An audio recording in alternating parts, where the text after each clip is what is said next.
Bienvenidas, chacharets hermosas, ¿cómo están? Espero que hayan disfrutado mucho esta semana corta, este puente, este domilunes que estuvo delicioso. Nenu Monster, ¿cómo estás, amiga mía? Bien, amiga, estamos a punto de cerrar el año. ¡Qué barbaridad! Ya casi nos vamos a la FIL Guadalajara, ¿eh? ¡Qué Estamos barbaridad! con un pie en Guadalajara. Obviamente les vamos a traer todos los chismes que vengan de regreso. Fíjate que estuve leyendo comentarios. Oye, la gente sigue diciendo largos, largos, Largos, largos. largos. Sí, a mí fíjate que yo vi muchos de largos, largos, largos, largos, pero también me escribieron en corto diciéndome que los largos no, que cortos. Entonces necesitamos un desempate. Ay, sí, necesitamos un No, desempate. yo vi más No, porque largos. va ganando largos, va ganando Sí, largos, va ganando largos. definitivo. O Tienes sea, razón. no Sí, hay un, híjole, sí, mitad y mitad. No, no. yo solamente he visto puros comentarios, tanto en Spotify como en Apple Podcast, como Largo, en largo, YouTube. largo.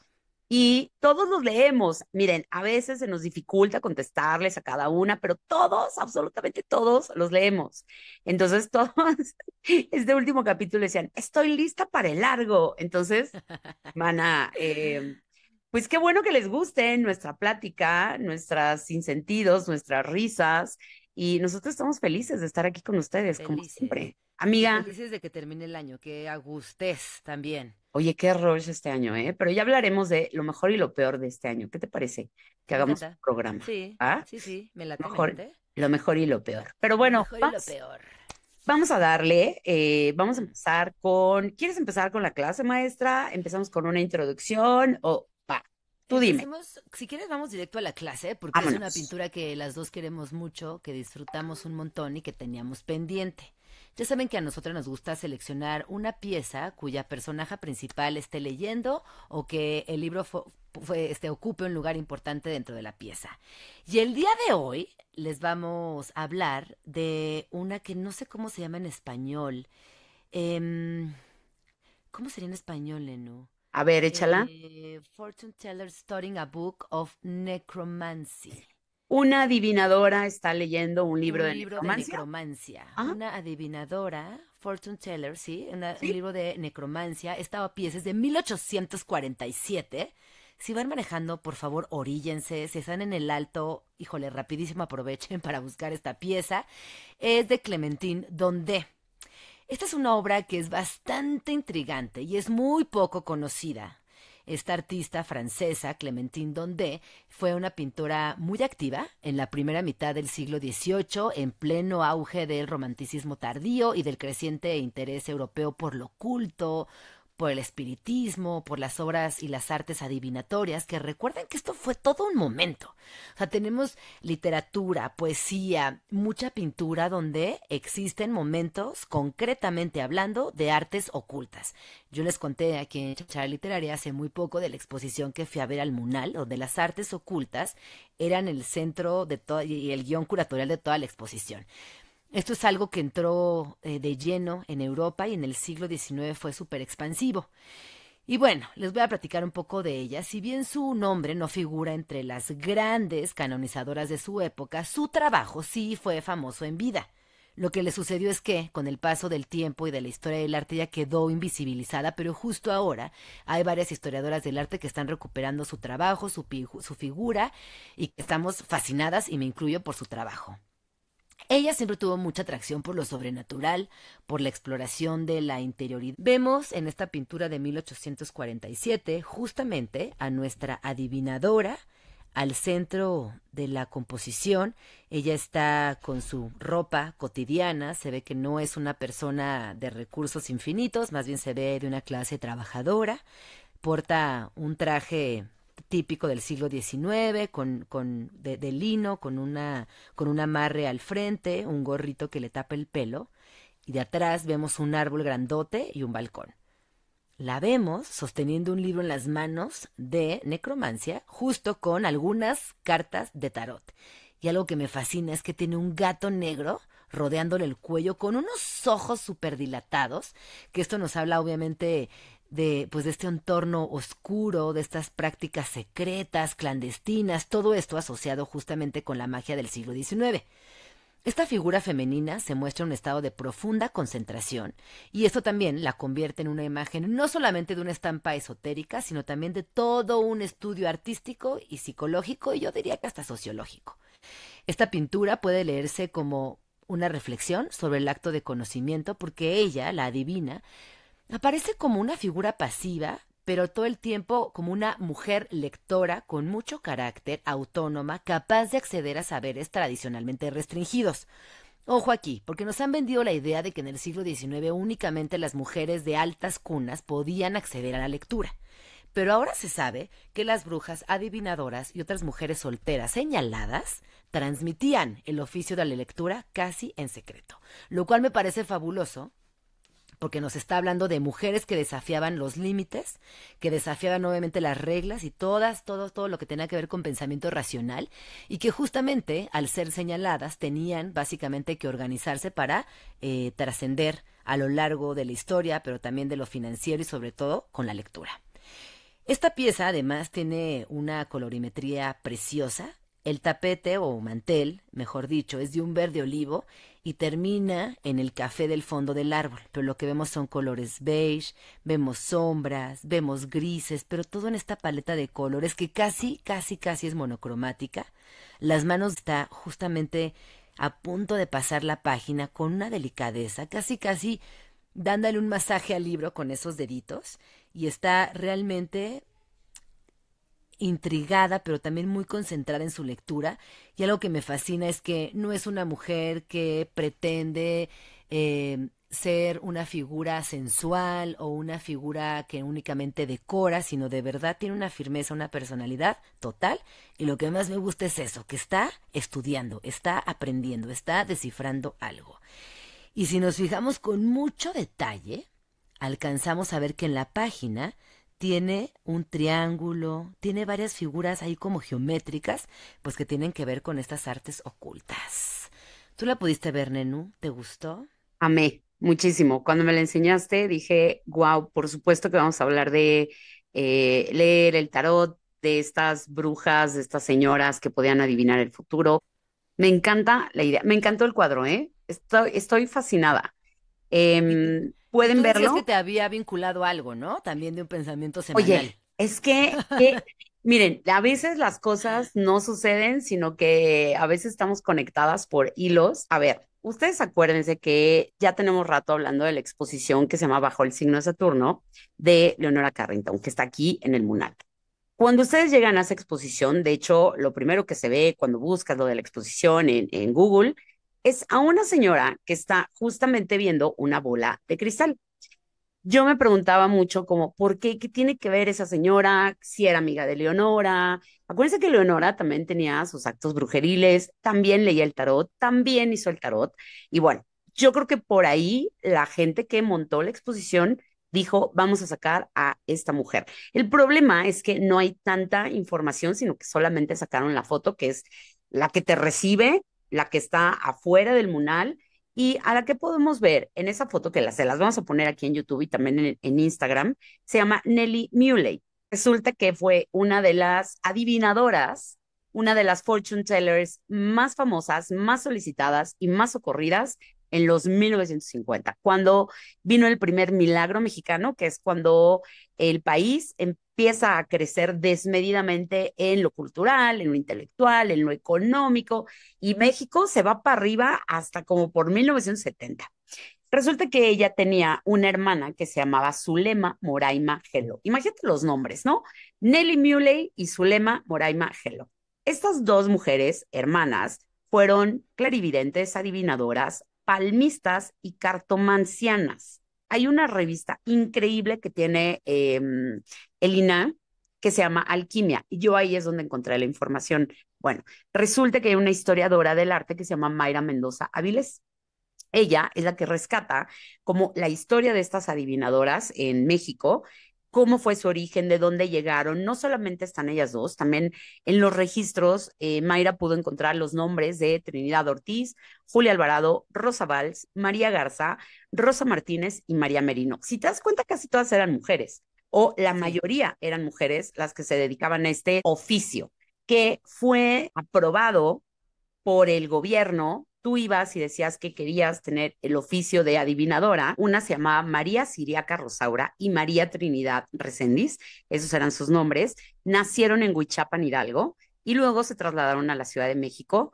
La hermana mayor, digamos que era como la más famosa, era como la que más contacto con la burguesía empezaron a buscar los políticos, las estrellas de cine, pero ella le daba servicio a todo mundo, ¿eh? Desde la gente más humilde que iba y le leía, les voy a poner unas fotos de cómo ella le leía la palma de la mano hasta los bebés. O sea, imagínate que las mamás llegaban y les llevaban al bebé y le decían, por favor, léeme la palma de la mano de mi bebé. Y bueno, pues entonces ellas, estas dos hermanas eran muy famosas y empezaron a ofrecer sus servicios de adivinadoras en los periódicos. Se llamaban Doctoras del Alma. Y mira, decía, Nelly Mule, clarividente y ocultista, devuelve novio o amante, descubre tesoros y da números de lotería, trabajos de magia y transmisión a larga distancia, talismanes, véala o escríbale, etcétera, etcétera. Y luego el anuncio de Zulema Moraima decía, clarividente, doctora de almas, adivina, pasado, presente y porvenir, magia negra y ocultismo para devolver esposo, novio o amante. Talismanes, Wow. talismanes, tesoros, loterías, consultas por correspondencia, etc., etc. Fíjate que uno de los grandes clientes de Zulema fue Ramón López Velarde, a quien Wow. le predijo la muerte. Y ella también predijo la Primera Guerra Mundial y la gripe española. Predijeron la muerte del asesino, bueno, más bien el asesinato de Venustiano Carranza. Ella nunca dijo que iba a ser Venustiano Carranza, siempre nada más dijo que iba a ser un político muy importante y coincidió con Venustiano Carranza. Bueno, a ver, estas dos mujeres, por supuesto que tuvieron pleitazos siempre con el gobierno, obviamente había mujeres que iban y les leían las cartas y cuando no cumplían lo que ellas les habían prometido, güey, las metían a la cárcel. O sea, estas mujeres estuvieron yendo y saliendo de la cárcel porque las señoras ricas decían, tú quedaste de devolverme a mi marido y no lo hiciste. Entonces, pues las metían a la cárcel, lo cual ellas pagaban una fianza y volvían a salir. Pero de pronto en 1952 llega la Secretaría de Gobernación, que ya les había dado permiso, porque les digo, todos ellos tenían que tener como un cartelito, así como si fueran vendedores ambulantes del centro, que Ujú. tienen su permiso del gobierno. Bueno, pues así todas estas personas que se dedicaban a adivinar el futuro se sentaban en el centro histórico y eran como ambulantes, se ponían afuera de los locales, pero cada vez eran más y más y más y más, como que este oficio empezó a ser muy socorrido y pues bueno, seguramente había muchos charlatanes y otros no tanto. Y entonces los mismos locatarios del centro empezaron a decirles como ya, úchale, úchale, me estás espantando a la clientela. Y pues bueno, ellos meten unos escritos a la Secretaría de Gobernación y de repente hacen una, digamos, una limpia general de cartomancias y decía el oficio, y de toda clase de brujas indeseables. Brujas indeseables, así le llamó la secretaria de Gobernación a estas mujeres que se dedicaban a leer las manos y las cartas. Pues se los llevaron a la cárcel por fraudulentos. O sea, primero sí les dieron permiso, pero después les dijeron ya no. Y luego, servicios sanitarios, imagínate que iba y cateaba la casa de todas estas personas. Estamos hablando de Zulema y de Nelly, ¿no? Iban y cateaban las casas, encontraban cosas y estas dos mujeres, cuando empiezan a ver que las cosas empiezan a poner peligrosas para ellas, pues se pelan. Una se va para Mazatlán y Nelly se va para Monterrey y luego va a Guadalajara, donde siguieron teniendo como mucha fama. Nelly, que es la mujer que vemos en la fotografía de la exposición de Leonora Carrington, dicen que ella, bueno, no dicen, Mayra lo dice porque está documentado. Ella fue esposa de Héctor Aguilar Marrufo. Y adivina quién es su hijo, Héctor Aguilar Camín. Así es. Órale, Bueno, ella no fue la mamá, interesante. pues ella fue la esposa de Héctor Aguilar Marrufo. Estas fotografías ella las sacó del archivo de Casasola, que pueden encontrar todo el texto y toda la investigación de Mayra en la revista del INA, la pueden encontrar así en YouTube, si no se las vamos a, perdón, en Google, se las vamos a dejar en un link para que la vean. La revista se llama Alquimia, es el número, creo que es el 61 o el 62, donde viene la historia de todas ellas. Y bueno, me puse a buscar en los periódicos y, híjole, los anuncios son una cosa fabulosa. Por ejemplo, dice Zulema Moray Magelo, la única y más famosa astróloga y clarividente de fama mundial. Adivina pasado, presente y porvenir, talismanes de Jerusalén para triunfar en amores y negocios. La única que profetizó la guerra mundial, el vuelo feliz del coronel Fierro y la caída del rey de España.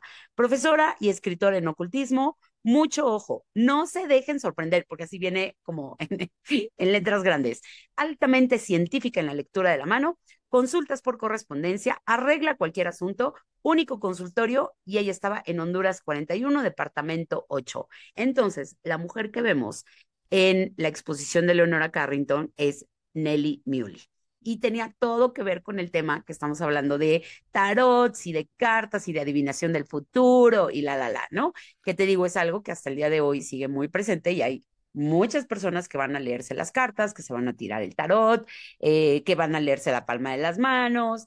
Y acuérdense que también hubo un montón de artistas que le entraron a esto. Ahí tenemos el tarot de Salvador Dalí, el de Remedios Varo, el de Leonora Carrington, el de Alejandro Jodorowsky, el de Aleister Crowley. O sea, vaya, mucha gente artista también se ha metido a ese lado Ajá. del futurismo, de la visualización, del cosmos. Creo que hay algo en el ser humano que siempre necesitamos saber qué va a pasar, ¿no? No, y No a ver lo que sé, te decía, cuando te sientes un poquito vulnerable, claro, enseguida vas y buscas las herramientas. Ya tenemos a claro. Baudelaire, a Blavatsky, tenemos también a Leonora Carrington, a Remedios Varo, a Ujú. Kandinsky, a Hilma af Klint, que hacen que yo la amo con todo mi corazón, a Gustav Klimt, a David Bowie, a Beyoncé, a Madonna, a Björk. Hace poco Sí. leía que Dua Lipa también es súper esotérica.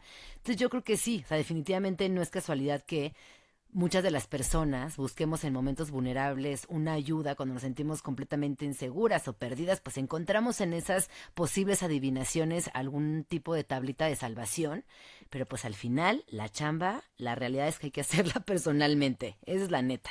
¿Te podrán dar alguna pista? Seguramente sí, pero pues la chamba hay que hacerla personalmente, bueno, es lo que yo creo.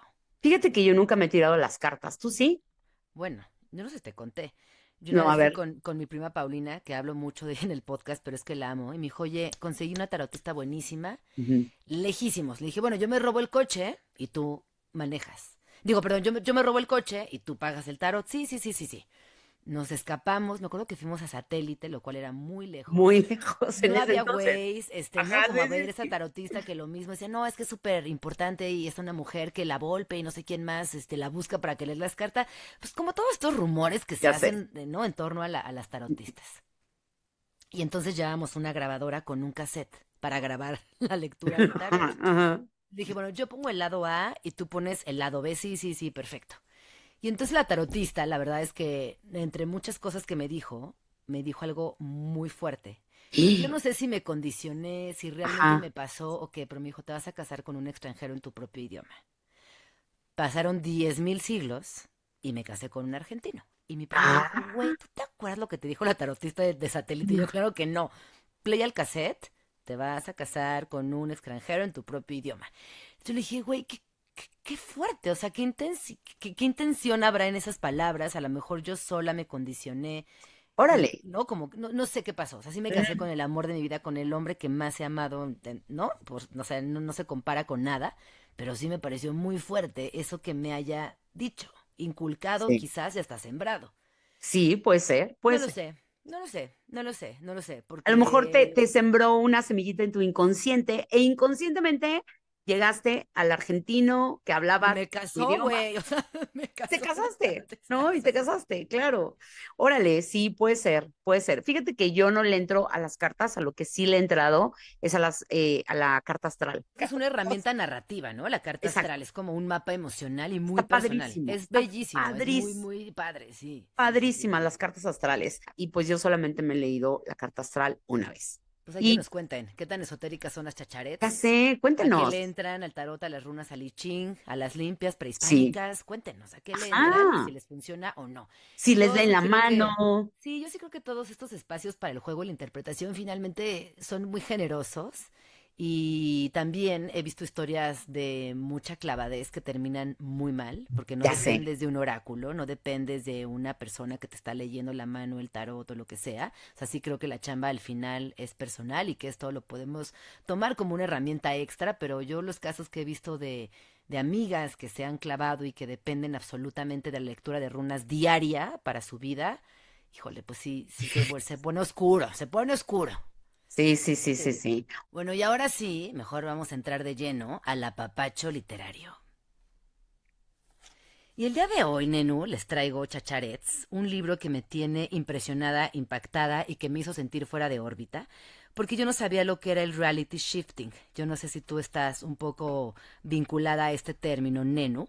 El libro se llama El mejor de los mundos imposibles, un viaje al multiverso del reality shifting. Es un libro de Gabriel Ventura, de estos ensayos chiquitos de anagrama que son muy preciosos. Y te lo juro, Nenu, que cuando leí este libro, dije, órale, güey, pues, ¿qué es el reality shifting? Me puse a entrevistar, ojalá, me puse a investigar y resulta que es un mundo inmenso, que es una situación que está atravesando a muchísimos jóvenes en el mundo. Y les cuento más o menos de qué va esta situación, que creo que es bueno que quienes estamos en este universo lo sepamos. El libro empieza poniendo un ejemplo tal cual. Un adolescente de cabello rizado llora ante la pantalla mientras suena el coro angelical de Oh Children de Nick Cave and the Bad Seeds. Encima de su cabellera pelirroja flotando aparecen las siguientes palabras. It's currently 9 a.m. and I just woke up from a full 5 months at Hogwarts. O sea, en su imaginación, este personaje juró que estuvo 5 meses en Hogwarts. Y lo que termina sucediendo es que desde el primer instante nos damos cuenta que esto te combina entre fantasía, sueños lúcidos y que durante la pandemia el reality shifting se convirtió en una realidad de millones de adolescentes en el mundo. Ellos dan por sentado que están en otros universos y ¿quién eres tú para decirles que no? O sea, ¿cómo les compruebas que no? Han mantenido conversaciones con personajes de ficción como Draco Malfoy, como los hermanos Weasley y, según la mayoría, además de estos como cosmonautas dimensionales, la posibilidad de desplazar tu conciencia a un universo alternativo es totalmente factible y no son pocos los que dicen haberlo experimentado. Entonces, ¿qué es exactamente esto? Que puedes trasladarte a la realidad que tú quieras, tanto en 2D como en 3D. Esto lo aseguran los shifters. Y además, bueno, estuve ahí checando en Reddit y hay un montón de entradas dedicadas a este tema. Y entonces, tú tienes como varias opciones y las vas creando, pero viajas a otro mundo y esto es realmente posible. Y esto, repito, fue dado por el confinamiento y por las limitaciones espaciales que dispararon la imaginación. Y bueno, esto está demostrado en este ensayo. Y bueno, parece que esta nueva tendencia, con el nombre de reality shifting, considera que estos universos a los que se transportan con técnicas cercanas a la meditación o a la autogestión son tan reales como la existencia de los gatos o de la Vía Láctea. O sea, te lo juro, Nenu, que me sentí ahora sí fuera de tema, de términos, me sentí una anciana. Dije, ¿cómo puede ser que ya hay libros publicados al respecto? O sea, esto quiere decir que es inmenso en digital. Ya cuando algo llega a un libro, ya olvídate. O sea, hay filósofos que lo están estudiando, hay universidades que lo están observando, hay comunidades gigantescas, y esto es un problema o un síntoma de las adolescencias contemporáneas. Ahora sí me quedé de que eso está Eh, pasando. Órale. ¿Qué está pasando? Es una modita de TikTok donde hay muchos TikTokers que te están enseñando cómo hacerlo. En realidad es como una meditación. O sea, la idea es que tomes respiraciones, que hagas un guión, que visualices. Pues es meditar. Esto se me hace muy Marcel Proust, ya sabes, como la Magdalena de Marcel Proust, que cada vez que mordía a la Magdalena le recordaba y traía todos estos recuerdos de su mamá. Bueno, pues un poco es como el reality shifting. Oye, y la gente ha dicho que tiene experiencias de que sí, de que sienten hormigueos en la piel, de que sí despiertan con otra conciencia y Ujú. no sé, yo no lo he practicado y la No, neta, pues, pero yo creo que no, güey, no lo haría. o sea, está muy interesante porque además estos shifters combinan también astrología, manifestación, Sí, meditación, lo que tú decías. Y pues al final yo creo que es un síntoma de estas juventudes que pasaron una pandemia horrorosa. Imagínate que iba a ser sí, tu graduación y que estuviste aislado, que ibas a tener un viaje de generación, estuviste encerrado en tu cuarto, que estás o sea, hasta la madre de ver más y más clases en Zoom. Pues sí, creo que está bueno que hagan ese ejercicio de imaginar, de meditar, de centrarse en estas fantasías. Pero a diferencia de nuestra generación New Age, donde, bueno, te pones a meditar y estás procesando tu realidad o esta que tú conoces como tu realidad, estos personajes literal van a Hogwarts o van al Señor sí. de los Anillos o visitan Slytherin, ¿sabes? O sea, como está muy interesante cómo estos mundos de fantasía que vienen de la literatura forman parte central de esta práctica llamada reality shifting. Mira, solamente quiero cerrar con esto que viene aquí en el libro. Dice, la lista de métodos para shiftear es extensa y variada. Uno de los más populares es el método del cuervo. Para viajar, entre comillas, con Ok, esta técnica se recomienda encontrarse en un estado de agotamiento o relajación profunda, por ok. lo que suele realizarse durante la noche poco antes de ir a dormir. El primer paso es fundamental y todos los métodos lo incluyen. Consiste en la redacción del guión de tu realidad deseada, lo que tú decías. Ujú. Un inicio sospechosamente literario. El infinito no es gran cosa, solo una cuestión de escritura, opinaba el ascético y cerebral Monsieur Test. Y remataba, el universo solo existe sobre el papel. Y Oye, ¿y esto no se te hace muy parecido a los sueños lúcidos? Que también hay técnicas sí, como para que llegues a ese lugar, ¿no? sí, lo que se me hace muy locochón es que vayas justo al mundo de Harry Potter o a 100 años de soledad o a visitar a Mafalda. O sea, eso que a diferencia del New Age, estás trabajando, ¿qué hizo mi abuela? ¿Dónde tengo que descifrar el nudo de la violencia de mis ancestras? No, güey, este pedo es estás yendo a mundos literarios. Bueno, pero yo Sí, creo que te puedes ir a cualquier mundo, en sí, realidad. te puedes ir a cualquier mundo. Aquí, por ejemplo, hay un shifter que fue a la Primera Guerra Mundial. O sea, voy a leerlo Órale. y les cuento, pero está muy interesante. Si yo te, Reality shifting. si yo te preguntara qué reality shifting quisieras hacer, ¿a dónde te irías? Yo ya sé, yo sí sé. A la historia interminable.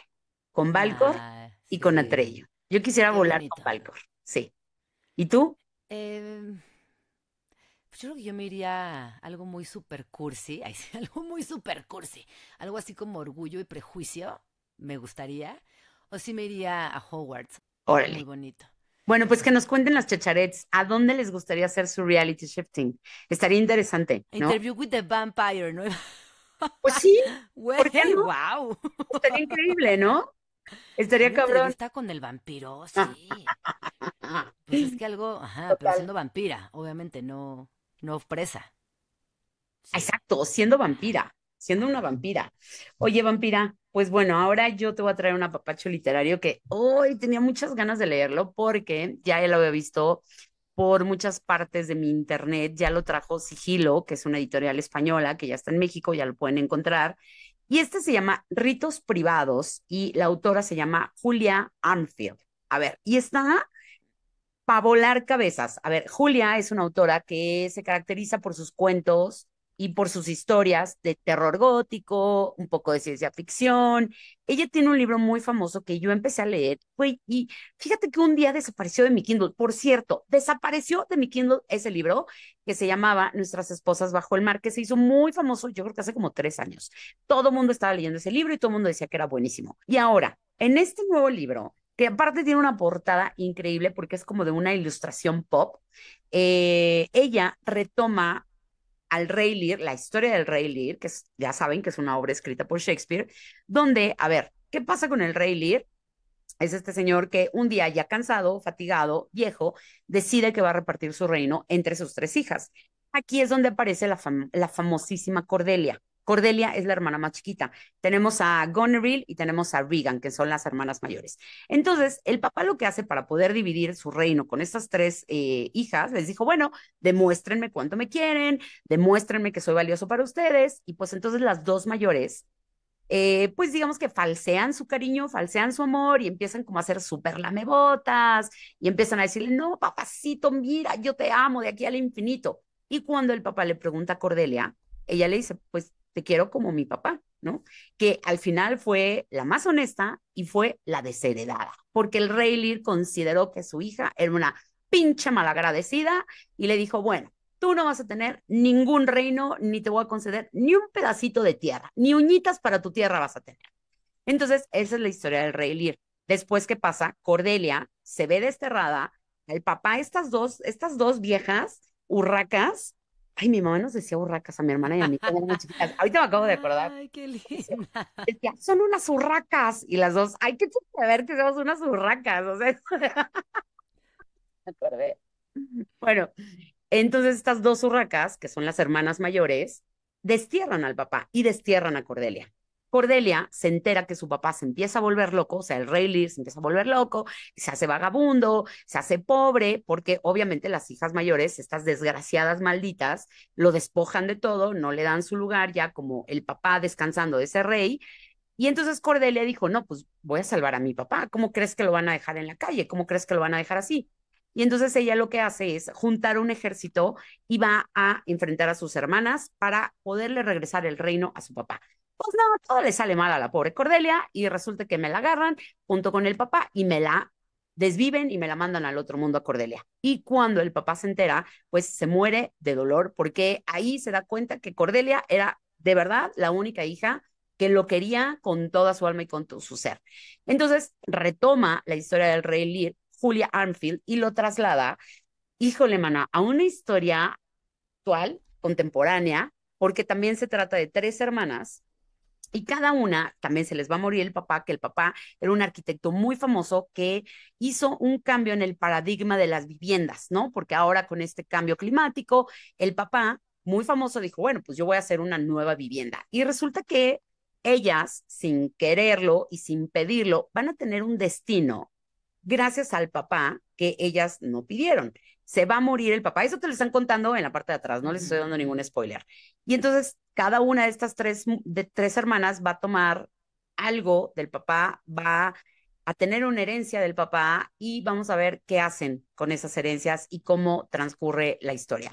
Porque ellas no pidieron eso, no pidieron ser hijas de este señor y pues, híjole, se me hace que es un thriller y va a haber mucho humor, pero también va a ser muy dramático, pero va a traer una historia de hermanas, Ajá. de deslealtades, de vínculos que tienes con ellas, que de pronto te quieres zafar, pero de pronto no vas a poder, y pues todo lo que moldea lo que es una familia. Y así como el Rey Lear, bueno, pues ella Órale. ahora lo traslada y viene con este librazo que se llama Ritos Privados con una traducción de Virginia Higa.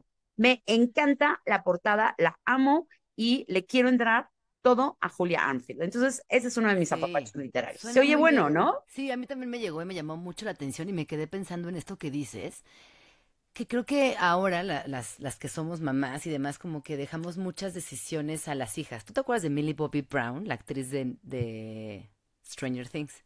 Sí. No sé por qué ahora me aparece como en mi algoritmo. Seguramente me gustó un vestido suyo y ahora todo el tiempo me aparecen noticias, notificaciones y demás. No, es que viene la quinta temporada de Stranger Things. Y Ah, entonces no. están haciéndole toda la promoción. Por eso te aparece todo el tiempo.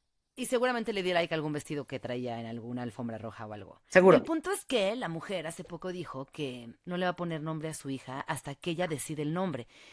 Y yo pensé, híjole, mira, con todo lo que yo siempre estoy defendiendo las infancias, las abrazo, las cuido, dije, ay, híjole, está fuerte, ¿no? Como que al final también ponerle esa responsabilidad a una chiquita, ¿ya qué edad ya va a tener la capacidad de autodenominarse con cierto nombre? A ver, chacharet, psicólogas, por favor, ayúdenos, porque a mí Órale, sí creo que además órale. uno de los actos de amor, de prudencia y hasta de acercamiento natural que te da tu mamá y tu papá es ponerte un nombre. Por herencia, por gusto, por situación, porque una aventura, porque un lugar le recuerda, porque tal. Y hay algo que suscribe ese poder de asociarte a un nombre, de otorgarte y regalarte un nombre que te construye Claro, como persona toda una vida. Y es súper simbólico, ¿no? Es como totalmente. decir, te acompaño, te veo, te protejo, Sí. te honro con este nombre. Entonces salió esta Wow, chava y dijo, no, yo voy a esperar a que decida el nombre. qué Y repito, locochón. como en el reality shifting me quedé de señora. Así es lo que... Oye, wow. Ahora, ojo, que ella, si no le gusta, se lo puede cambiar. O sea, también no pasa nada. Hay muchas personas que se han cambiado el nombre. Digo que es un pedo porque tienes que hacer mil movimientos, pero de que te lo puedes cambiar después, claro que te lo puedes cambiar. Pero entonces no tener nombre un rato, híjole, no sé. Bueno, ya nos dirán nuestras chacharets especialistas en el ¡Qué tema. miedo! Imagínate que tú nunca tuvieras nombre de chiquita. Ay, ¿cómo te hubieras puesto, Nenú? ¿Cómo me hubiera puesto? A ver, ¿sabes que yo me iba a llamar? Primero, ¿cómo te ibas a llamar? ¿Tenías otro nombre? ¿Tu mamá te ha Yo contado? tenía, ahí te va, yo A ver. tenía otro nombre antes de nacer que era Mara, pero se Ujú. canceló. Y Ok. luego cuando estaba en mi época de ligue, yo decía que me llamaba Bárbara. Y luego ya te he contado a ti que mi alter ego es Jenny Tron, porque mi papá es Politron. Entonces yo como que tengo Bárbara y Jenny Tron, eran como mis dos, no, uno de ligue y uno de alter ego. Ok. Pero Gina me cae bien, o sea, estoy muy bien con llamarme Georgina, Gina, estoy bien. Georgina. Georgina, pero creo que si me hubiera llamado... No, pues es que ya ahorita no me imagino ni siquiera con otro nombre, pero años, abracé el Bárbara con todo mi corazón. Y mi hermano hasta la fecha cuando me está molestando me dice, Bárbara Georgina, Bárbara. O sea, tú le decías a tus papás, quiero que me llamen Bárbara. Ay, no, por supuesto. Y digo que era mi nombre oficial de ligue, o sea, que Bárbara. ¿Y tú? Ah, Ahí sí. oye, yo leí hace muchos años, había un nombre que a mí me gustaba mucho, que lo vi en un libro de Jordi Soler que se llamaba Jordi Boca Floja, que era la historia de él, porque era un locutor nocturno, etc., que se enamora de una chava al cual él nombra Morgana. Y a mí me gustaba mucho ese nombre, Morgana. Y yo, las primeras redes sociales, yo me ponía Morgana. Era Morgana 25, ya sabes, Morgana 132. Y a todos los space chats que entraba y cuando empezabas a hacer tus pininos en redes sociales, yo era Morgana. Entonces, no sé si me hubiera gustado cambiarme el nombre, pero sí te voy a decir, yo tuve dos nombres anteriores a Magali.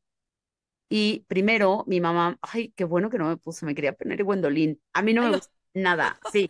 Imagínate que yo no me era de la llamara Wendy. época. Es que Wait, no puedes juzgar con el 2025. Gwendolyn era de los 80s. sí. Se usaba, o sea, hay muchas Había una Gwendolines de canción, nuestra edad. Ajá. había una canción de Gwendolyn. Entonces, pues creo que mi mamá por ahí dijo, le voy a poner Gwendolyn. Mi abuela quería que me llamara Paloma.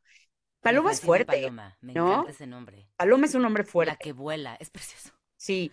Y también tenía otro nombre que era Viridiana. Viridiana me hubiera gustado mucho porque Viridiana es súper fuerte. O sea, siento que es un nombre largo, con B corta, como Viridiana. Pero bueno, terminé llamándome Valerie, ¿no? Y mi hermana terminó llamándose Itzel. Entonces, pues, así funcionan los nombres, pero... Y mi mamá me dijo, si hubiera sido hombre, te hubiera puesto Adrián. O sea, eso siempre me lo ha dicho. Mira, Sí, mi Adrián. mamá sí tenía como el nombre de hombre, que era Adrián, y si no, pues era Gwendolyn. Ay, mi mamá Gwendolyn. con Pues Gwendolyn. no, es O que son sea, nombres de la época. O sea, cuando nosotras éramos chiquitas, ¿cuántas María Fernandas había por salón? Tres, cuatro. Gabis, Gavis. 200. Jimenas, ya nadie se llama ni Jimena, ni Gaby, ni Mafer. No, ya Ya no. no existen. Oye, Ni Georginas, tampoco y existen. Anas, Anas hay un, o sea, hay, pero sí, como yo tenía No, sí, un montón de Anas. Por cierto, Anas. saludo a todas mis amigas que se llaman Anas, que Yo escuchan tengo este una gran podcast. amiga, Ana.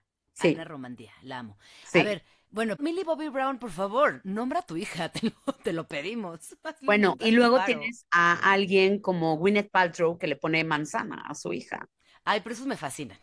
Ay, te juro, esos me Oye, encantan. pero ¿sabes que hay una teoría? Te voy a contar que hay una teoría que todos estos famosos que le ponen nombres así tipo Northwest, que es la hija de Kim Kanye West, Kardashian. ajá. ¿Sabías que ellos, en realidad, el nombre de sus hijos está súper oculto y que solamente lo saben ellos? Y que dicen que se llaman Apple o que se llaman Northwest o que se llama Brooklyn para que nadie conozca su verdadero nombre. Mira, fíjate que la Ah, teoría no me... es un nickname el que les ponen Sí, a su pues, hijo. pues sí. O sea, imagínate que te llames Apple Martin. O sea, sí, pero en Y esa es tu realidad, marca registrada. Tu nombre real es otro, el de heredero es otro. exactamente, el de heredero, el de familia, el único y exclusivo para ti de familia es otro. No me suena nada descabellada esa teoría, Cero. porque tú no quisieras que toda la gente estuviera nombrando a tu hija o estuviera Y haciendo maldiciéndola y criticándola. exacto. Entonces creo que sí tiene mucha teoría, así como cuando vas y te registras con otro nombre en un hotel para que no te encuentren, no me parece nada descabellado que gente como Brooklyn, Sí.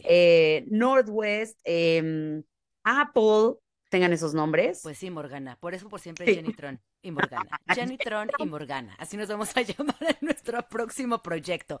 Jenny Tron y Morgana. ¿Cómo les suena?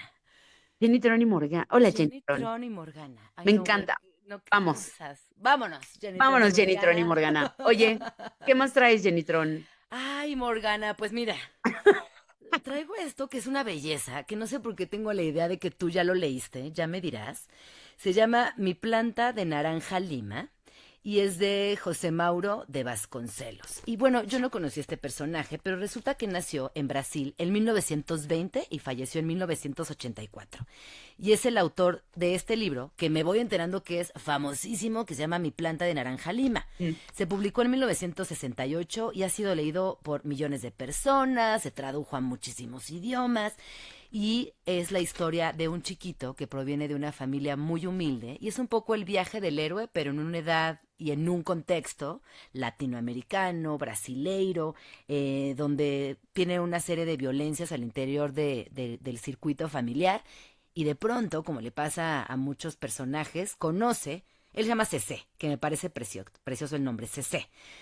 Conoce a un personaje adulto y este personaje adulto lo va a acompañar desde otro lugar. Entonces, bueno, él tiene una imaginación gigantesca, él sueña con ser sabio, con ser poeta, con usar corbata, con ser adulto, pero pues todo el tiempo tiene una familia donde tiene que trabajar, donde tiene que aguantarse muchos golpes físicos, emocionales y también psicológicos.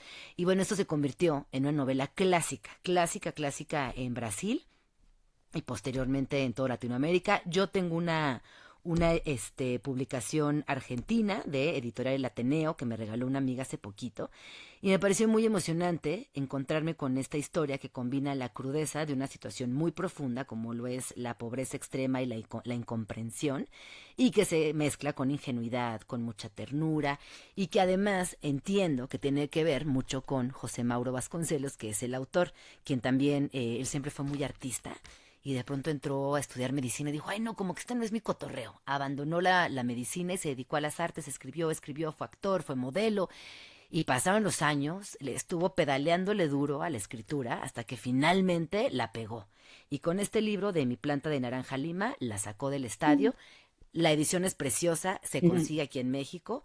Y este papacho literario lo traigo con mucha emoción. Y además tiene una bitácora de Luis Pesetti, que si tú me preguntas, pues es de los escritores más tiernos del mundo y pues me encanta poder encontrarme con estas joyitas latinoamericanas, Ujú. sobre todo cuando pensamos en un país que es parte del territorio que es Brasil, pero que hay algo que quizás es el idioma, que lo mantiene siempre un poco con una distancia natural, pero que creo que este libro tiene la fuerza para entrarle de lleno a la literatura brasileña. Es, me estoy pudriendo de envidia. La verdad es que ese libro siempre lo he tenido entre mis pendientes porque sé que es un gran clásico de la literatura latinoamericana de este siglo y lo tengo ahí pendiente. Todo mundo que lo ha leído ha hablado maravillas, 100 veces más maravillas acerca de este libro. No he tenido ni el chance, lo tengo en Kindle, porque sí lo tengo, pero no ha llegado el momento en donde yo me sienta a leerlo, pero lo tengo entre mis eternos pendientes. Y mira, yo hace mucho creo que vi que este libro, junto con Tengo miedo torero, de Pedro Lembel, eran las dos, eran como las dos novelas latinoamericanas, junto con Manuel Puig, espérame, no, Manuel Puig, el del hombre, el beso de la mujer araña, Sí, sí, sí, es él. Manuel Es Puig, él. Ujú. Poquitas pintadas, ¿no? Creo que también tiene un libro.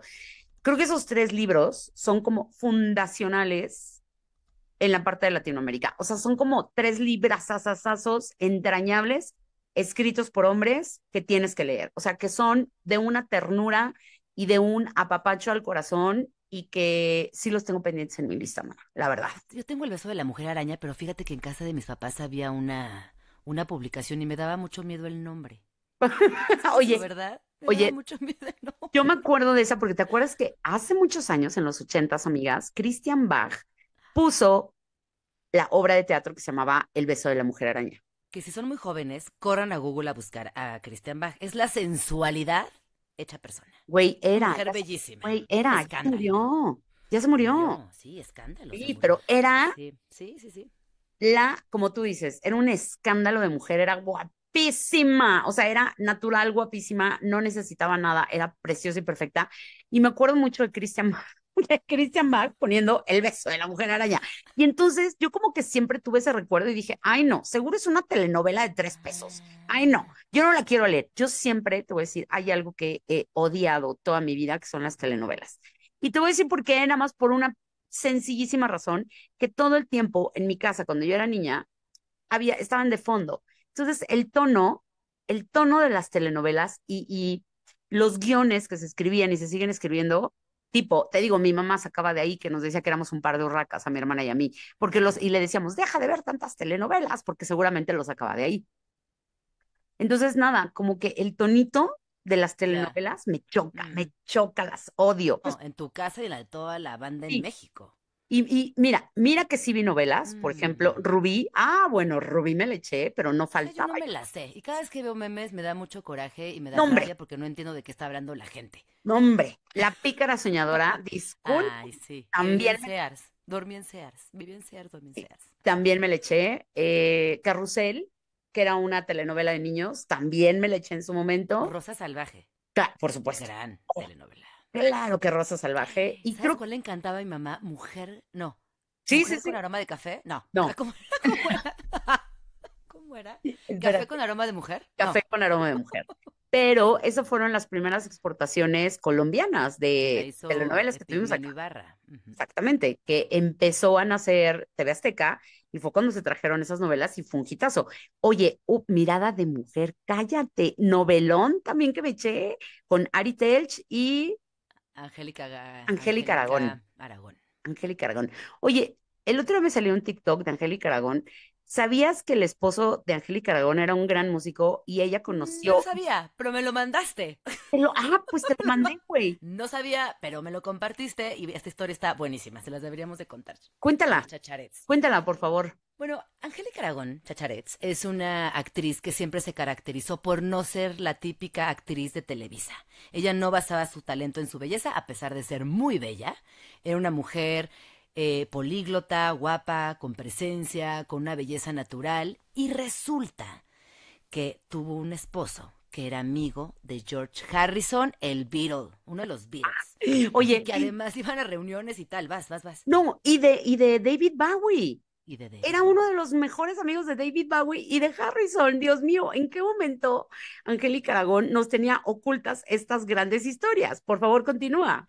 Y eso lo hace aún más elegante, que no anduvo por la vida diciendo esta anécdota millones de veces y lo cuenta todo en un podcast que me parece una joya, cuya host es una de las Pandoras, Güey, una de Isabela las tres Scorain. Pandoras. Ajá. Me lo voy Entonces yo a nunca ver. he escuchado el podcast, pero ese clip Yo que me tampoco. mandaste, dije, órale, esta señora es una Pandora.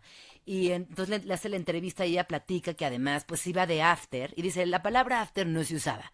Entonces imagínate a los reventones que iba la señora Angélica Aragón que terminaba de after con estos figurones, que no eran nada bien portados, sino todo lo contrario, y ahí andaba ella en el cotorreo de las grandes ligas musicales europeas y con los más chonchos, famosos, talentosos, Y después se fue a hacer Mirada de Mujer.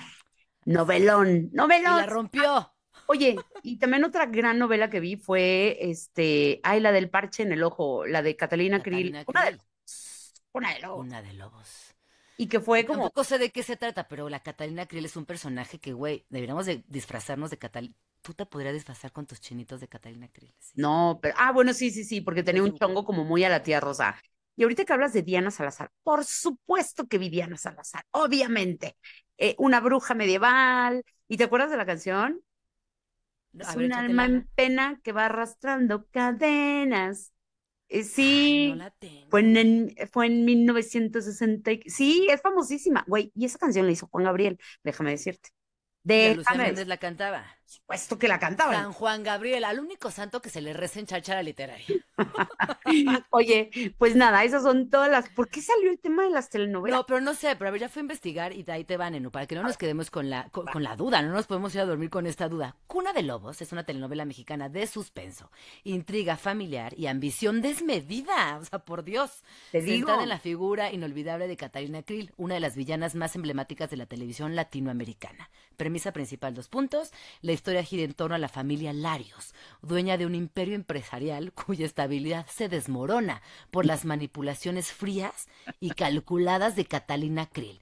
El parche que ella usa, supuestamente por una herida que le causó su hijastro, es parte de su manipulación, una marca falsa para controlar a su familia a través de la culpa. Temas clave, secretos familiares, maternidad manipuladora, violencia psicológica, Te poder digo, y corrupción. O sea, wow, éxito. era densa esa novela.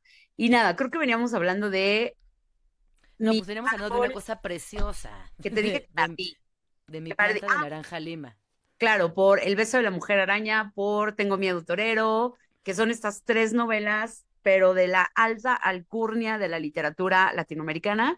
Entonces, bueno, regresando a los libros, vayan a leer estas tres obras. Creo que sí me las voy a poner de reto para el año que entra. Ya necesito entrarles, la neta. Está Sí. bonito también como para reto navideño, porque la verdad es que Órale. baja la chamba, ¿no? Como que hay son esos 2 semanitas donde los días se van más lento, aunque vayas a la oficina vas medio tiempo, o sea, se puede, ¿no? Como en esos días de Navidad. Vamos a hacer un reto. Yo te reto a que leas Mi planta de Naranja Lima, Naranja Lima y yo leo Tengo miedo torero de Pedro Lembre. va, me ¿Va? late, Y lo me gusta, comentamos a principios de año, lo vamos a leer en Navidad. me Bueno, gusta. voy al otro apapacho literario. Fíjate que me llegó un libro que se llama You Are Beautiful and You Are Alone. O sea, eres preciosa y estás sola. Y adivina de quién es la biografía de la querida Nico. Sí, la que fue La de Wandy Warhol. exactamente. Fue una de las Factory Girls, fue una de las musas de Andy Warhol, fue la que tuvo un hijo con Alain Delon, fue la que también estuvo en The Velvet Underground. Me acaba de llegar su biografía. Ella en realidad se llamaba Krista Paxton. Ella, pues sí, como sabemos, era una reina, era un Mm. ícono de la escena underground. Ella fue musa de muchos artistas, entre ellos, bueno, pues Warhol, y después fue la vocalista de Velvet Underground. Y tuvo una muerte súper siniestra, güey, porque un día venía así manejando su bici, le dio un derrame cerebral y ¡pum! Se cayó. Y ahí se murió, como a los 49, 50, se murió muy chava. Nace en Alemania en los años 40, justo cuando estaba la Segunda Guerra Mundial en todo su apogeo, cuando estaba el Tercer Reich, cuando este indetestable, innombrable, estaba en su máximo auge. Y ella nunca se sintió orgullosa de ser alemana, justo porque nace en ese periodo. Entonces, en cuanto ella pudo, se peló y se va a Berlín, empieza a ser modelo, ahí la ve Vogue y le dijo, oye, es que o sea, eres un monumento. También Nico era una mujer de escándalo. O sea, vayan a Ujú. buscarla, les vamos a dejar fotos, pero era una rubia platinada, alta, perfecta, facciones increíbles, todo, ¿no? Y Y con una bueno, personalidad muy chida. muy Muy, chida, muy pero chida. bien atormentada. O sea, Nico desde Sí. chavita siempre fue una chica muy atormentada. Creo que nos va a contar todos los dramas familiares que ella tuvo de que nace en la Segunda Guerra Mundial, la hambruna, la pobreza extrema, etc, etc. Entonces ella se muda a París porque la ve Vogue y le dijo, no, hombre, mamacita, pues no te voy a dejar ir, ¿no? Vente. Y pues ella empieza a pasearse por esos lugares, digamos, peligrosos, ¿no? Imagínate que a los 17, 18, pues ya también andabas en las grandes ligas, en las fiestotas que daba Federico Fellini, y de hecho pues la ve y le dice, oye, pues ¿por qué no vienes a hacerte un cameíto en la Dolce Vita, esta película famosísima de Fellini? Bueno, cuando ella sale de cameo en esa película, se vuelve la it girl del mundo. Todo el mundo quería ser su amigo, todo el mundo quería ser su novio, todo el mundo la quería embarazar, todo el mundo quería que trabajara con ella, todo el mundo quería ser su amigo. Entonces ella se vuelve la it girl del momento. Total que ella dijo, ¿sabes qué? O sea, sí, ser modelo está padre, pero hay algo en mí, porque yo soy artista. Y, a ver, no es que desprestigie a las modelos, pero ser modelo no es ser una artista. Ella sabía qué quería componer, ella escribía, ella hacía poemas desde siempre, ¿no? Entonces dijo, no, mira, me voy a ir a Nueva York y pues vamos a ver qué pasa. Y ahí conoce a Bob Dylan y Bob Dylan es quien le presenta a Andy Warhol. Y entonces Andy Warhol la ve y le dijo, no, hombre, quédate aquí, por favor, quédate en mi chiqui burbuja, ¿no? Porque ya se sabía que si entrabas al circulito de Andy Warhol, bueno, o sea, estabas en la cúspide social e intelectual del momento. Ahora, ahí Andy Warhol le dijo, oye, pues, ¿por qué no te metes a estudiar canto? O sea, si tanto quieres ser, ¿no? Pues igual. El problema que tenía Nico es que tenía una voz muy gruesa y no alcanzaba los agudos. Tenía una voz como muy así, escúchenla para que la topen. Y pues tenía una voz muy oscurona. Total que llega, ya existía The Velvet Underground, ya estaba Lou Reed, ya estaba John Cale. Y Warhol le dijo, oye, Lou Reed, tú no estás tan chido. La neta, tú creo que algo necesita de Velvet Underground y creo que puede ser Nico. En realidad, Warhol es la que lo presenta con ellos. Y Mm. entonces estos dos güeyes dicen, pues estás guapa, pues a ver, ponte, ¿no? O sea, ponte. Y pues no, resulta que hacen un disco y se vuelve un hitazo y un exitazo, que es este famoso disco donde está la portada de Warhol con el plátano amarillo, que se los hace él. Vean cómo todo va el circulito rodeando, ¿no? pero ella aquí en estas memorias pues está contando que estos dos tipos la trataban horrible, porque aparte ella se enamora de Lou Reed perdidamente. Ella dijo, güey, o sea, yo de aquí soy. Y Lou Reed como que andaba en su trip. Acuérdense que Lou Reed pues también era un güey que le metía, o sea, él amaba más la droga que cualquier Bueno, pero mujer. Nico también tuvo muchos problemas con heroína. Después, pero Sí, mucho sí, tiempo sí. después. O Ujú, sea, esto es cuando ella estaba pues semichavita y estaba mm. con ellos grabando y pues le tiraba el calzón a Lou Reed y pues Lou Reed pues no la pelaba. Se ponen a grabar y la pasaba muy mal Nico, la hacían llorar porque se burlaban de ella, porque no llegaba a los agudos, porque a propósito le ponían estos agudos altísimos para que ella no pudiera llegar y bueno. Qué Entonces pues bullies. ella, sí, la pasa terrible. Y de pronto conoce a Jim Morrison. Y ahí ella se convierte y explota en lo que de verdad es, porque su cuate del alma, Jim, sí le dijo, mija, yo te voy a sacar todo tu potencial, yo voy a hacer que cantes, yo voy a hacer que escribas, vamos, chingale. Y pues Nico siempre dijo que Jim Morrison fue su hermano del alma, o sea, fue dos almas que se encontraron en este mundo y ella quiso muchísimo a Jim porque él también le ayudó un montón en su carrera. Entonces, pues sí, ella ya llevaba mucho tiempo siendo como el sex symbol de la música, como que ella sabía que todo el mundo la buscaba porque era muy guapa, pero que era muy preciosa, porque tenía una carita muy linda. Y ella dijo, ¿saben qué? Chingue su madre. Y se pinta el pelo de negro, bueno, de café. Y entonces todos como, "No, pero ¿por qué? Si tú eres una rubia preciosa". Y ella dijo, güey, es que yo nunca he estado contenta con ser guapa, con que me digan ustedes que soy guapa. A mí eso me ha mermado un montón de oportunidades. Ustedes, yo creo que me han dado chamba solamente por mi apariencia, pero yo soy una artista. Yo quiero cantar, quiero escribir, quiero hacer poesía, quiero hacer canciones. Y de pronto, pues la gente le empezó a decir, ay, pues ya se puso bien gorda, ¿no? Ay, mírala, pues ya se puso así. Ay, mírala, qué chillona. Ay, mírala, no sé. Ay, mírala qué fea se ve de pelo negro. Bueno, ya sabes, bullying a máxima potencia, lo cual justo ahí viene el momento donde ella empieza a caer en las drogas porque ya era too much. Conoce a Alain Delon, tienen un bebé y Alain Delon sí le dijo como, híjole, chava, pues sí, pero ahorita no, jovencita, ¿no? Ahí quédate con el niño, ahí lo cuidas. Y en realidad quien cuidó al hijo de Nico fueron los papás de Nico. Y hay un momento en la biografía donde el hijo dice, yo no tengo ningún rencor a mi jefa, o sea, es una jefa maravillosa, magnífica, la pasó terrible por los momentos en que la rodearon, por el momento en que los hombres que la rodearon. Dice, yo no le tengo ningún rencor a pesar de que yo cuando tenía 15 años me ofreció fumar heroína juntos, ¿no? Inyectarnos heroína juntos. Dice, pero pues nada, ¿no? Mi mamá tenía su trip, tenía su rollo y pues nada, antes, mucho antes de Siouxsie and the Banshees, mucho antes de Patti Smith, mucho antes de todos ellos, pues estaba Nico. Y pues aquí esta es su biografía, que me encanta el título que se llama You Are Beautiful and You Are Alone. ¿Y qué Porque editorial la creo que trae, es Nenú? sola, ¿eh? ¿Mm? ¿Qué editorial la trae? Se llama Contra. Es una editorial que siempre hace puras biografías de músicos y tiene libros bien interesantes. Y pues nada, se las traigo por si les gusta. Yo la voy a empezar a leer porque, güey, es un tronchón, ¿eh? Son No, como y se ve 500 páginas. preciosa la portada. O sea, ¿y Sí. quién distribuye Contra en México? Lo pueden encontrar en Gandhi. Ah, en Gandhi. Sí, o sea, si ya lo tengo yo es porque ya debe de estar en Gandhi. Me lo mandó Océano Editorial, que son los que distribuyen estas. Lo estoy abriendo, para que lo vean. Pero a ver, a mí la Fantástico. historia de Nico me fascina. Y hablando de nombres, Este nombre está justamente, de modaza ahora. Hay muchas niñas Nico.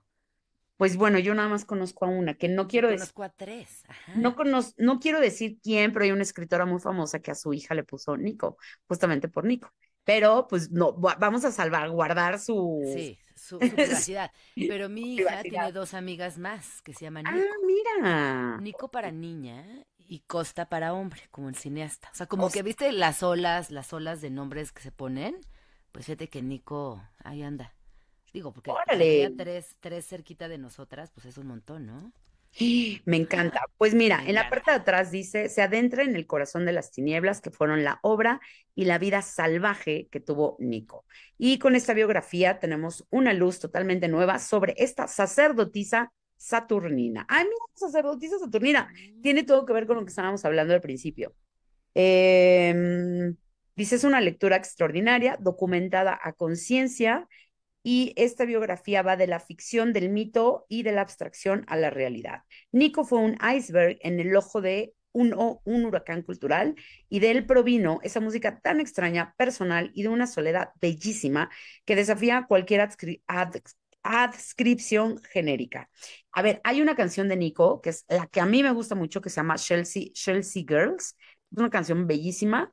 Y pues nada, se las presento por si no la conocían. Déjenme terminar el libro y ya les traeré algunos chismecillos que vayan saliendo por ahí. Pero Nico, sí, o sea, pasa, ¿eh?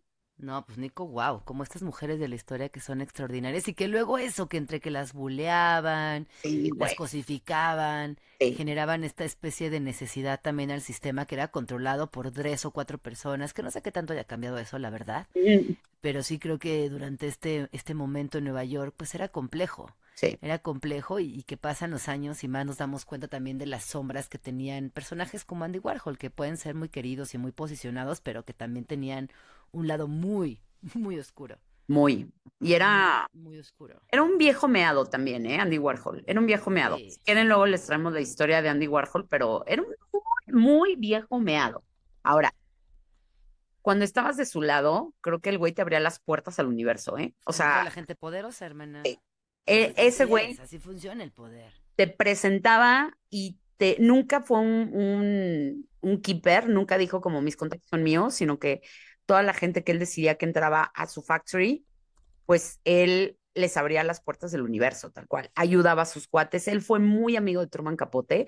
De hecho, cuando a Truman lo destierran de las altas sociedades de Nueva York, Andy Warhol es el único que sigue siendo su amigo, que le sigue dando lana, que lo sigue invitando, que se sigue juntando con él. O sea, a ver, al final creo que Andy también fue un amigo muy leal, si me preguntas. O sea, si era tu amigo, creo que se quedaba contigo hasta el final de tus días, pero si era su enemigo, uy, te daba, Pues pero no sé, ya. porque se peleó, por ejemplo, con Basquiat. O sea, no, será problematicón, ¿eh? No, sí. Sí, sí, sí, sí. Me refiero que cuando tenía lealtades con una persona, era leal hasta el final. No importaban los pedos que tú tuvieras, pero si era un cariño. Ok, ya te entendí, porque se peleó con un chingo de gente. Sí, No, sí, sí, problemático sí, y sí. pedero y viejo Sí, meado era. Pero te digo, él prepotentón. tenía estas lealtades con sus amigos cuando estaban en desgracia, que si era su cuate, y te quería mucho, te levantaba del suelo y te decía, vente, mijo, yo te recojo en mi almita y vámonos. Y pues luego les tenemos la historia, es interesante. Sí, porque creo que en uno de los episodios de Cháchara Literaria muy al principio platicamos de Valerie Solanas, que fue justamente una escritora, activista y una de las voces, si me preguntas, más extremas del feminismo radical estadounidense, Sí. y que justamente ella tuvo un momento con Andy Warhol porque le disparó. Ujú, ¿No? Una bala además atravesó ambos pulmones y creo que el ujú, estómago de Warhol. Por un momento lo dieron por muerto, él sobrevive, pero desde ese día Andy Warhol usó una especie de corsé quirúrgico sí. porque sus órganos quedaron sumamente dañados. Y ella justamente decía que Warhol quería robarle su obra, manipularla, desaparecerla. Ahí había un conflicto fuerte, o sea, ellos tenían un roce y más bien chocaban durísimo. Están las dos versiones, por ahí un libro que habla desde la perspectiva de ella, que habla incluso que además de lo emocional y lo cultural, ella sentía que incluso había discriminación Sí. por género. Entonces, bueno, ahí luego se los traemos, porque eso sí da para un capítulo completo, nena. Oye, yo empecé a leer ese libro y es durísimo porque creo que Ujú. Valerie Solanas, cuando la van a encontrar a saber qué onda, güey, vivía En un hotel, no, y vivía en un cochinero. como, sí, en un cochinero. O sea, la encontraron con pañales usados, en unas condiciones de higiene completamente lamentables, porque creo recordar que su salud mental estaba pal perro. Entonces, pues ella tenía una condición de vida sumamente lamentable. Valerie termina así después de que, pues la consideran como una loca, la que le disparó a Sí, Andy Warhol, la que, sí. ¿no? Estuvo en un psiquiátrico. O sea, la historia de Valerie Solanas también me parece brutal. Creo que el pleito que tuvo con él fue que eso, que le robó y que Warhol en algún momento, cuando se encontraba con alguien, obviamente todo el mundo le pedía favores, ¿no? Oye, dame esto, oye, y él como que pasadito el tiempo a todos les decía, sí, sí, luego me buscas. Y con Valerie pasó algo que parecía que Warhol le había, pues no prometido, pero a lo mejor en una noche saliendo del antro se encuentran y ella le dice, oye, tengo un libro, quiero que lo publiques. Y yo creo que en la peda Andy Warhol le dijo, ah, sí, luego me lo mandas. Resulta que Valerie se lo manda y Andy Warhol no lo pela. Pues no, que Simplemente, más era un título que no le interesaba, ¿no? Que era el sí, manifiesto Scum. exacto. Y como Sí. que él dijo, ah, pues ahí se quedó. Y ella, entonces, en su delirio, empieza a creer que Andy Warhol se lo robó, Que le que está no la quiere, boicoteando. y que la está saboteando, que no la quiere publicar, pero en realidad Andy Warhol no tenía ni idea que en algún momento él había recibido ese manuscrito y pues no sabía que se iba a topar con una fiera como Valerie Solanas, que pues casi lo desvive, ¿no? Entonces, es una historia muy interesante. Luego, si quieren, se las traemos ya así, punto, coma y detalle, y pero está bien interesante también como, pues a lo mejor confundió las cosas Valerie. No lo estoy defendiendo, no lo estoy defendiendo, pero sí puedo entender que a Warhol le llegaban un montón de peticiones, ¿no? De, No, y oye, sí creo que ayúdame. como tú dices, ella tiene una salud mental sumamente frágil y Sí, que encontrarse con ese rechazo quizás tan despiadado y desde la soberbia que sí. caracterizaba también a Andy Warhol, pues fue muy duro para ella. El manifiesto se llama Scum, así lo pueden encontrar, y básicamente era un manifiesto que hablaba de que el patriarcado es un sistema violento y opresor y que Mm, para liberar a las mujeres habría que derrocar por completo la sociedad masculina. Este texto mezclaba medio sátira, rabia, humor negro, delirio, lucidez, o sea, sí, en un como fractal emocional difícil de seguir y feminismo radical absoluto. Pero bueno, vamos a preparar un programa sí, especial. va, me late, Ay, me bueno, late. Nenu, ¿qué leíste esta semana? ¿Te parece si vamos Sí. cerrando o qué? Va. Oye, fíjate que voy a presentar a Rosa Montero, lo cual me honra muchísimo ¡Uh! tener a una mujer de ese calibre, estar yo sentada con ella platicando y bueno, me mandaron su libro, que es el último, que se llama Animales Difíciles. Oye, qué bruta estoy, me tiene pero sentada en la silla del asiento todo el tiempo. Yo te voy a decir, no le había entrado a la saga que ella tiene de Bruna Husky, que es una detective y que tiene 4 libros. Este es el último y ya es el último que va a ser acerca de Bruna Husky. Acuérdense que a Rosa Montero la conocemos por otros libros que son de no ficción, como La loca de la casa, como ay, tiene un libro muy famoso de esta señora que se murió. Estoy como tía. Hasta, no, ya te iba a decir hasta no verte. Señora, Señora, señora. ay, ahorita les digo, pero ay, todo el mundo lo ha leído, todo el mundo lo ha leído, pero bueno, el punto es que yo no le había entrado a su parte detectivesca, thrilleresca, em, llena de suspenso, ¿no?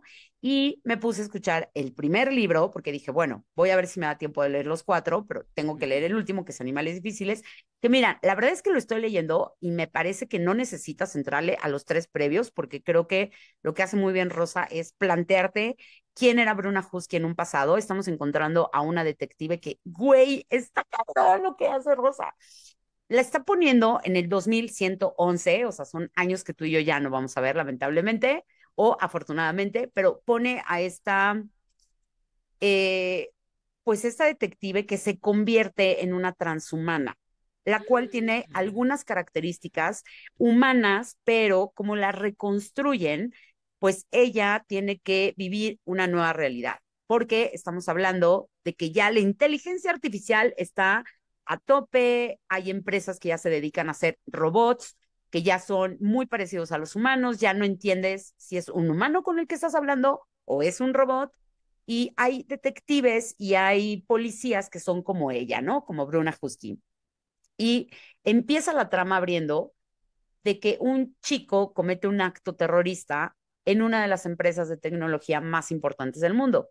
Que cállate la boca, tiene los cerebros conectados de la gente multimillonaria que quiere seguir traspasando sus recuerdos, sus memorias, sus conocimientos a otras personas. Entonces, digamos que cuando tú te mueres, tú puedes donar tu cerebro, no lo donas, lo conectas, como la criogénesis, que te quedas ahí como Walt Disney, que dicen que está criogenizado y que pagas un varo cada mes. Bueno, así. Entonces, esta gente muy rica y muy millonaria puede pagar eso. Y resulta que toda la trama empieza cuando llegan y hay un acto terrorista donde desconectan a todos estos cerebros. Y bueno, ahí entra Bruna porque tiene que encontrar quién fue este señor o fue este chico. Y, ay, mana, todo lo que dice tiene tanto que ver con nuestra realidad, porque ella está planteando que el chavito este que fue y cometió este acto, pues son adolescencias marginadas, olvidadas por la sociedad. Y ella también lo menciona, ¿eh? Las narcoindustrias, ella les llama, ¿no? Suena a super oráculo el libro, porque además esto Bueno, de la, qué dijiste? ¿Cuál palabra? transhumanismo, transhumanismo. Transhumanismo es algo de lo que se está hablando un montón y que si me preguntas creo que es lo siguiente que va a pasar una vez que la inteligencia artificial sea menos amorfa y que como que comulgue desde otro lugar con la humanidad. Eso es lo que sigue. Güey, es que sí está bien interesante. Ya sabes, conforme va avanzando la sociedad, también se van creando algunos organismos que van a defender sus derechos. Estoy clavadísima. Creo que el primer día me eché 110 páginas de corrido porque yo decía, "¡Ah! ¿Qué está pasando?". Entonces, pues ahí voy. Me está gustando mucho su libro, Sí. sobre todo por los paralelismos que podemos encontrar en el día de hoy. Yo todo lo que ella dice lo estoy relacionando con un momento presente. Ah, Creo que esto está te pasando con... aquí. Yo creo que te conté, ¿no? No sé si tú estabas en esa conversación ahora que fuimos a Monterrey. Estuve platicando con varias profesoras de universidad y que dan clases de literatura, y una de ellas, cuyo nombre igual, no diremos para mantener su privacidad, nos contaba que tuvo un encuentro muy áspero con una de sus mejores estudiantes, porque le entregó un ensayo y entonces le dejó como algunas cositas que eran obvio que eran inteligencia artificial, a lo mejor uno de los simbolitos, no sé. Entonces le respondió muy respetuosamente, oye, fulana de tal, fíjate que me encantó tu ensayo, te recomiendo que a la siguiente le borres lo de inteligencia artificial, o mejor aún, te hago una invitación a que no lo utilices, porque yo conociendo tu Ya sé. forma de hablar, reconozco que eres muy buena y que puedes desarrollar un texto sin necesidad de la inteligencia artificial. Esta chava se puso muy mal, regresó con la carta de que, bueno, ella tenía una neurodivergencia, que además estaba atravesando por un episodio de mucha depresión y que se identificaba como un gato. ¿No estás en Oh, esa conversación? Entonces me dijo, yo ya no supe qué contestar, Gina, porque estoy frente a una niña, una alumna, que me está diciendo que ella se identifica como un gato y que además tiene una neurodivergencia. O sea, era como muy complejo retomar esa conversación desde un lugar donde no lastimara a su alumna. Entonces ella me decía, a veces me siento en completa desconexión con mi ok. alumnado porque hay cosas que yo ya no entiendo. Creo que está buenísimo este libro porque quizás, ya nos dirás, pues responde a alguna de estas nuevas preguntas que están naciendo en los foros estudiantiles. Ella estaba diciendo algo muy importante, que decía que la ciencia ficción para muchas personas es como estos mundos súper lejanos a los que nunca vamos a tener acceso. Pero justo ella dice, la ciencia ficción para mí es poder hablar metafóricamente desde lo que estamos pasando en este momento, ¿no? Y lo que bien decías, aquí ella está hablando de inteligencia, súper inteligencia artificial, está hablando de los transhumanismos, está hablando de los robots y pues nada, mira, me estoy echando entre el primero y el último, ¿eh? El primero lo estoy escuchando en audiolibro y el último lo tengo aquí porque quiero entender a Bruna Husky cómo empezó y cómo va a terminar. Sobre todo quiero leer el primero y el último para ver quién era y en qué terminó siendo esta mujer que ya ahora ya es una transhumana. Ella decía que lo que quería era tener un lugar seguro al cual regresar, que ella necesitaba como estos espacios donde ella pudiera escribir de lo que quisiera de ciencia ficción, sin tanta investigación y sin tanto todo, para que ella se desfogara. O sea, es como su lugar Ujú, feliz, ¿sabes? ujú. Pues ya nos traerás todo el chisme de Por Rosie. supuesto, obviamente, Eh, les... Oye, y para cerrar, yo les traigo un dulcecito. Una belleza pequeñita. Ya saben que yo tengo una fascinación por los libros chiquitos. O sea, creo que casi es un fetiche. O sea, de que neta me encantan. Y este libro se llama, es el libro favorito de muchas chacharets, Las aventuras de Alicia en el País de las Maravillas. Pero esa es una edición de lata de sal vintage que yo creo que mide, ¿cuánto le echas, Nenu? ¿8 centímetros? Menos, 6 centímetros. Es Ay, qué chiquitita. bonita, Es muy esa palmita. chiquitita. Es la palma de mi mano chaparrita. Es una adaptación de la historia original de Carol. ¿Y por qué está tan bonita e interesante? Bueno, este es un libro encantador que es de 1907.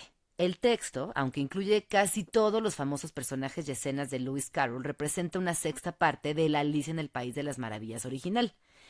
Este pequeño libro reúne las aventuras, todo lo que conocemos, pero tiene técnicas de imprenta desarrolladas a principios de 1900.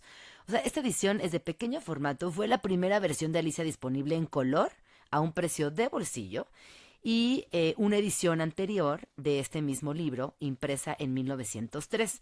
La Alicia que pasó a la historia, que conocemos por Walt Disney y que se ha, digamos, popularizado, es Alicia con un vestidito azul. Pero esta Alicia, de 1903, muestra a Alicia con un vestidito rojo. Es súper bonito porque es la primera vez que yo veo a Alicia con este vestidito rojo. Y dije, órale, ¿qué pasó? Y pues resulta que eso, que es la Alicia original. Mira, ahí te le estoy poniendo, neno. Sí, Mira qué sí. preciosa está. Y además vemos este grabado, es una Alicia con unos rasgos más pues de otra época, o sea, como más de los 1900, de los principios del siglo, y se ve como una cara medio adultesca, con un pelo más ralito, pero con una expresión corporal sumamente artística. Entonces, les quería dejar este dulcecito. Si ustedes son fans de Alicia en el País de las Maravillas, créanme que van a disfrutar mucho estas imágenes. Ahí aparece el dodo, aparece, bueno, pues aparecen básicamente todos los personajes, pero es de una sutileza, de una artesanía. O sea, la oruga, por ejemplo, ahí le alcanzas a ver. No, no, es que los Ujú. colores, el trazo, la forma en la que está planteado el libro es bellísima esta adaptación. Así que bueno, creo que si están pensando ya en regalitos de Navidad, este de lata de sal vintage es un gran obsequio. Es una belleza absoluta. Mini librito. Podemos seguirnos de largo, mana. Podemos seguirnos de Pero largo. vámonos, porque no vayan a espantar. Nos va a espantar. No pueden Te acuerdas juzgar, cuando, Neno. te acuerdas cuando decían, vámonos, que aquí espanta? Que aquí espantan. Ándale, Nenu. Gracias, chacharets. Las amamos infinito. Adiós, chacharetes. Nos vemos en el próximo capítulo. Bye.